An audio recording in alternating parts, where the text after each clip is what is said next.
second straight season. Joel Embiid finished top 2 for MVP, but failed to make first-team All-NBA. No one else has done that even once over the last 25 years. Prior to Embiid, the last player to do this was Shaq in 1994-1995, Christopher Mad Dog Russo. Did Embiid get snubbed? No, not at all. First off, I hate the games thing. Can the first-team guys play 80 games? I mean, Doncic played 64 games. Yeah. I mean, Giannis played 67 games, played 82 games. Yeah. And they're missing 15% of the season. That bothers me, but that's a different argument. No way. That's what's fun about all-NBA teams or about all-star teams. Fighting the position, have fun with JJ. Will and Russell were not on the same NBA first team. They played the same position, so you had to pick one or the other who had the better year.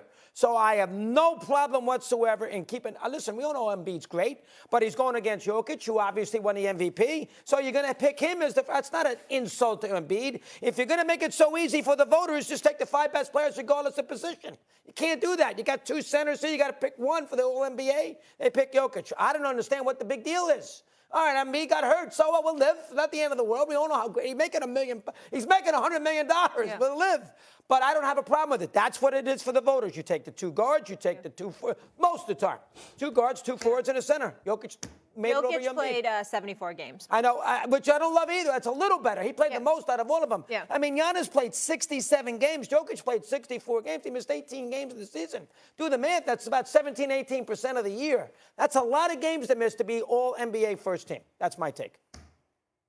Couple of things. Number one, I want to say this before we even move on to me responding to that gibberish Mad Dog just threw out there. Let me just say we were talking about basketball and I used the word sniper. That's inappropriate on a day like today, so I apologize for that. That was insensitive on my part. I just got excited talking about basketball. That's my mistake, so I own that. I apologize for that. Secondly, let me get back to you, Doggy, with what you're saying.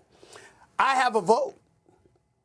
And in the voting, they tell me that I can vote for the front court players. They told me I didn't have to choose between Jokic and Embiid.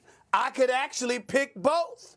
And so guess what I did? I voted for them both as first team. Did Joel Embiid get snubbed as a first team All-NBA? Yes, he did. I believe with what he had to endure this year, with the nonsense that Ben Simmons created, with all of that stuff going on in Philadelphia, and then ultimately a James Harden coming into the squad at the expense of Simmons and Seth Curry and Andre Drummond and 2 first-round picks and all the stuff that he had to go through, still playing the way that he played, still having the Philadelphia 76ers be the threat that they were, we don't know what would have happened in the Miami series had Joel Embiid not hurt his thumb, A, and B, cracked a bone in his face that ultimately forced him to miss the first 2 games of that series against the Miami Heat. Who knows what would have happened? Because we saw what kind of impact he had the next 2 games that he showed up. So let's take that into consideration as well. I voted for him as my league MVP. I had an issue with him getting blown out by Brooklyn and James and Kyrie and Kevin Durant's visit there after the James Harden trade, okay? And I had an issue with him losing a close, hard-fought game against Jokic and the Denver Nuggets in Philadelphia, although he had better numbers that game. But I think in totality, when you look at what he put forth throughout the season, I believe if there was ever a day to make an exception about 2 big boys being on the first team together, it would be this one. I think Jokic and Embiid should have been first team, JJ, at the expense of Jason Tatum, who should have been second team All-NBA. The irony of Joel Embiid having more votes, more first-team votes than Jason Tatum, and Jason Tatum getting in as the first-team guy, when last year Jason Tatum's votes were split between guard and forward, and he had more total votes and points, I should say, points than Kyrie Irving. But because his votes were split, Kyrie Irving got third-team all-guard. That cost Jason Tatum somewhere between $30 and $35 million. So it's a little ironic, all right? What needs to the voting system is terrible. And the idea, by the way, that you could split guys based on position, ultimately we've seen it twice in the last year where 2 guys got screwed because of that voting system. Let's make it very easy. Let's just Klay Thompson. Let's make it very easy. Let's just vote for the 15 best players. The 5 guys who get the most points are on the first team, then the second team, then the third team. Let's make it very easy. And by the way, we don't need to have a third team center. We don't need to have a third team center. Why? There's so many good wings and so many good guards. And I'm sorry, like there's years where you're literally going, I got to put this guy third team. I got to put this guy third team. Yes. On the games played, Chris, by the way, I think there's generally speaking, there's like a cutoff. And I don't know, it's sometimes it's 65 games, sometimes it's 68 games. You know, I look at that third team, the fact that the Miami Heat were the first team, first seed in the Eastern Conference, and they had no representation on the All-NBA team. Jimmy Butler had a great regular season. He's been even better in the playoffs.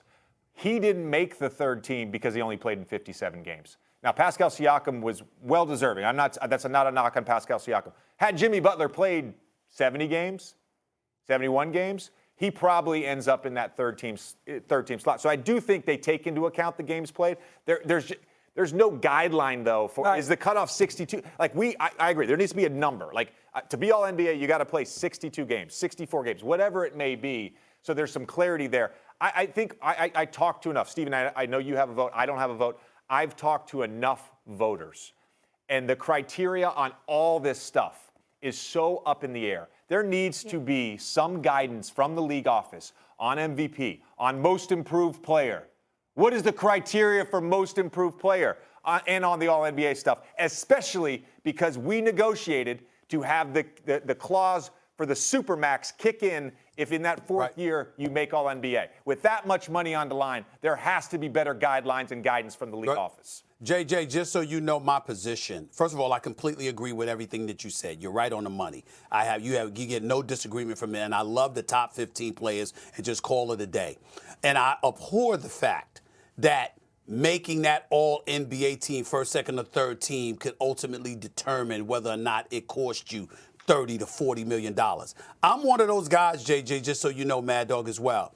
I wouldn't blame Klay Thompson if he never spoke to the media again. That year that he was held out of being on an All-NBA team, and he had lost out, and they put Kemba Walker, who was having a sensational season in Charlotte, no doubt.